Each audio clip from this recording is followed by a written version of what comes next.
All right. Well, hello, Rachel, and you're back. Yes, thank you for having me back, Dr. Price. And it's a wonderful time. We covered well. Actually, we didn't cover as much as we want to, but we opened up a lot of things, and so I'd like our Absolutely, I time. would agree with that. Well, you had a chance to go back and visit it. What were some of your thoughts? I think one of the biggest things that came from it is I didn't realize how much of a competition or contest spirit that Mm-hmm. really that comparison brought out in me. Mm-hmm. I just kind of looking back, thinking about all of the things and all of the situations and circumstances, even in those situations where I felt like, okay, this is a lot happening right now, Mm-hmm. and trying to feel like, well, I can be every man in this situation. Mm-hmm. And because, well, I don't want to drop the ball or whatever the case might be, in any situation, feeling like it's not just that I have to do it, but that other people are depending on me to do Mm-hmm. it. And so it was just really eye opening to me of been able to kind of really do a lot of introspection and Mm-hmm. really think about it, and even not giving God an opportunity to speak into those situations, because that was something that also stood out to me is um, feeling like, well, because my father dismissed what I was feeling, that God dismissed that.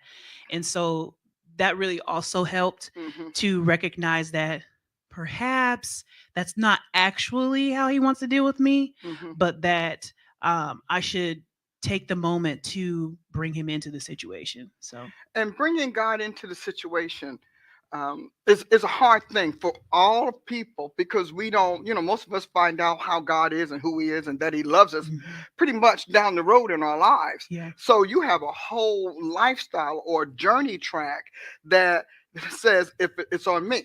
And if Hmm. it's not up to me, and then people are looking to me, and if it fails, Right. it falls on me, and all of those kind of things. I want to talk to you about something that I call competitive panic or competition panic Mm, because a lot of what you're talking about has the earmarks of panic. mm, So let's talk about for a moment that sense when you are faced with a project or something is put upon you, whatever that might be. mhm, Let's talk about that inner girl. Let's talk about the Portland girl who's trying to show dad that she's got it together. And she did all of this prep work to show it. She did all of the built whatever, mhm. and he just glosses over it and he just dismisses it. What happened? What did that little girl decide in her heart to do to feel better in the moment and to never feel that way again? Oh, I would say I was like I told you last time, I was very emotional when I was younger, and I would just cry a lot. Hmm. Like everything made me cry. It didn't matter if my dad said, well, that's okay, it's not that big of a deal, Hmm. or whether I was getting in trouble for something. It just was like my immediate response was to just cry. And I remember just always feeling like there was so much going on inside and nobody cared. Hmm. And then to add to it, which I know we didn't talk about before, but I mentioned it, but to add to it, I had a sister Hmm. who was very antagonistic, who always wanted to argue, who always wanted to fight, or always wanted to prove to me that she was the golden child and that I was kind of the black sheep of the family. So I was just so overly emotional. I remember a lot of aggressive emotions, Mm. pushing, slamming doors, um, all of that kind of stuff. So it was just, it was overwhelmed with emotion a lot when my dad would kind of, "Nah, it's all right, you'll be okay," and not really Because you acknowledging. wanted your dad to be your hero. You Yeah, wanted him to be your comforter. I saw him that way. And you Hmm. wanted him to be your approver. Hmm. You needed him to celebrate you. Yeah. And he never did. He instead always seemed to castigate you or just dismiss you. So Hmm. let me tell you what I've learned about in my years of doing this since 1985. And I've had several churches. And what I've learned about little kids is that crying little kids are never stop crying because they never stop crying. Mm, So the soul is always looking, your heart is always looking for an outlet for the tears that never stop. mm. Amen. When you see a kid that's screaming all the time and screeching all the time, it has to do with that, but it also has to do with something that won't let up in their life. Mm, And when you have that, I won't let up, that, uh, won't let up in your life. So you're always crying because you're always crying. mm. You're just not always tearing. Well, So, mm, which is why, as soon as somebody says anything that kind of bursts a sorrow button or a sadness button mhm, or a traumatized button, immediately the tears come because the soul heals through tears. mm, And if we don't stop the tearing, the soul will just continue to breathe the crying. We just learn by our will and self control not to let it out. mhm, And so, and then if you, as you get older and you hate being called the crybaby, you then become very aggressive. mhm, And so now I'm not crying, but I'm going to get you. I'm going to talk about you. I'm going to fuss with you. And then, so now you have two things. You have your sister on this side who's letting you know that you're nothing, and your dad never rescuing you from your sister, mm, never affirming you with your sister, and your father almost acting as if he agrees with her mm. about her negative perspective of you. So you're looking at your dad like, you don't care, you know I don't matter. And so that sense of not mattering is a hard thing for us to live with. As children, we can't define it, we can't explain it, we can't even tell people what the pain is. Mm. But all you know is that, but I don't matter. Right. That means people treat you immaterially. You're Mm, immaterial to most of your world. That means you're always crying. There's always that disappointment, always that letdown, but also that whole self abuse, where you self chastening is what I call it, where you begin to say, "Well, see, you shouldn't have said that, and if you hadn't said that, and then if you hadn't done this, see, you there you go again." And so it all becomes you because you love your dad. You don't want to put the burden on him. You don't want to change your view of him, even if he's not living up to it. Because as long as you don't change it, mhm. then he's not discredited and you still have your dad. Wow. But the big picture in your life is your father loved watching you two wrestle. He loved that. I've Mm. met parents who foster that, thinking they're doing good. I'm preparing you for the real world. Well, yeah. I mean, even to this day now it's more on an intellectual level. Now it's, well, your sister gave me this to read and you gave Hmm. me that to read. So I'm Hmm. reading both of them as if to compare, or compare even where we are in life, as we're both living very different lives. And so there's still at times that comparison and competitive piece that, I just chalked it up to, That's well, who he is. yeah, just, he's just telling me what's going on. I'm like, okay, what do you want me to do with that? But that's what you need to start saying. The first thing you need to do is to retire the little girl. Mm, That's number one. Number two, you need to define what an adult daughter is in general. okay. And then what an adult daughter is to him.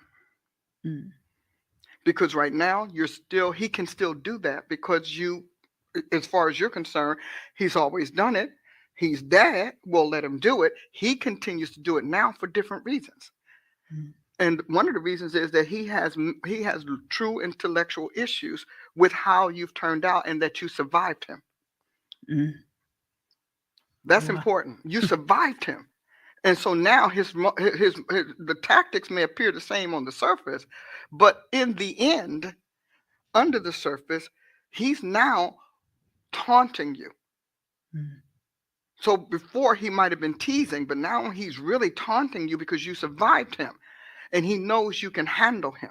He knows that you can, you have a life, you have a husband, you have a son, you have your own home, you have a career. You're doing everything a balanced father would appreciate, Mm.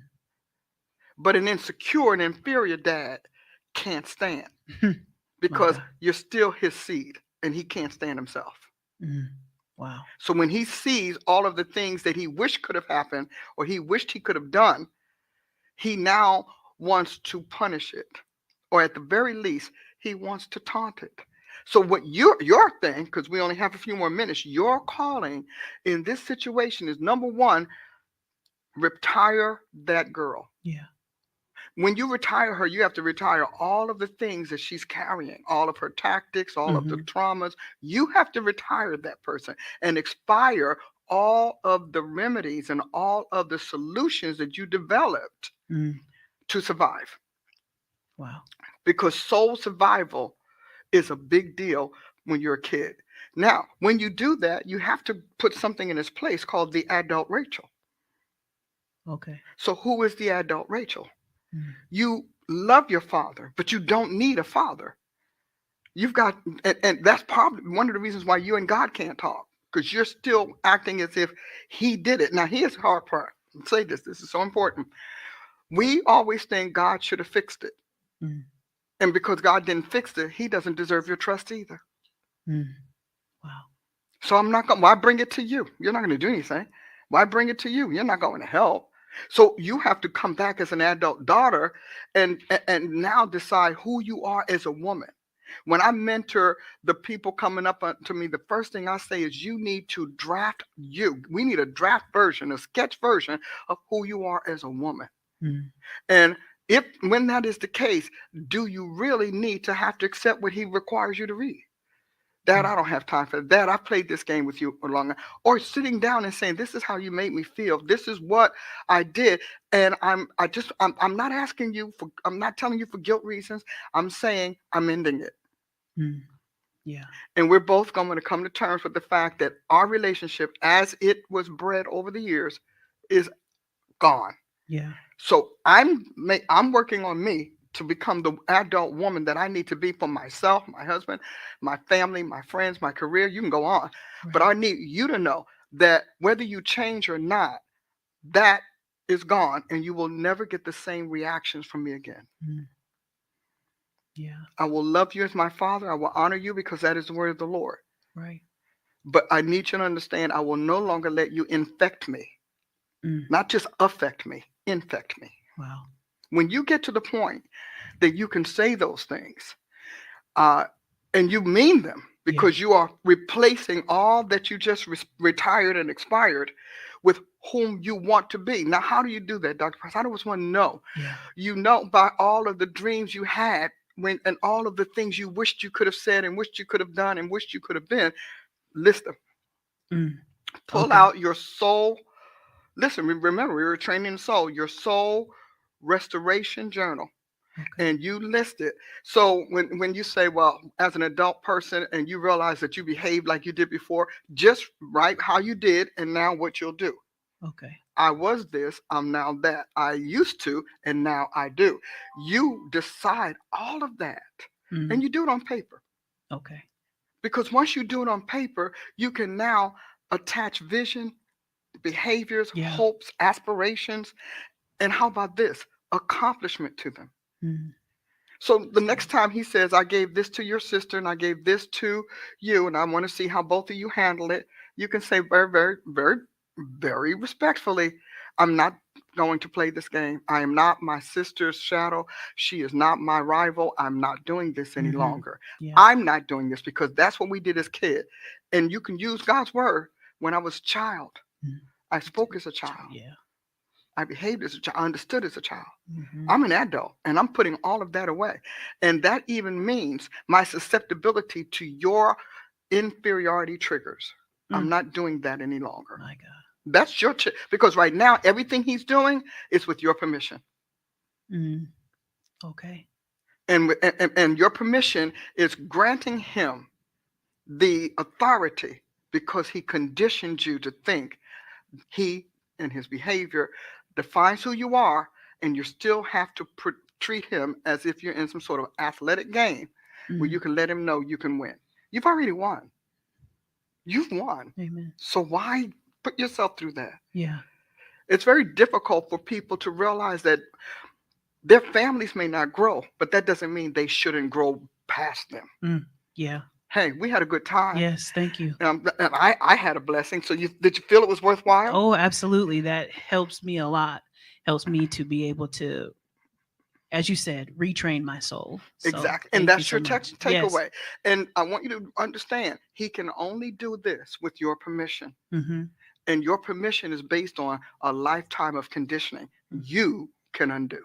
Yeah. Hey, we had a good time. Yes. And if you have anything that you'd like to share, post it. We'd love to see it. We'd love to hear some of your points of view and how it affected you in terms of hearing this and looking at Rachel, get her milestones and get some tools and tips to train her soul. So we'll see you next time on the next Soul Friday.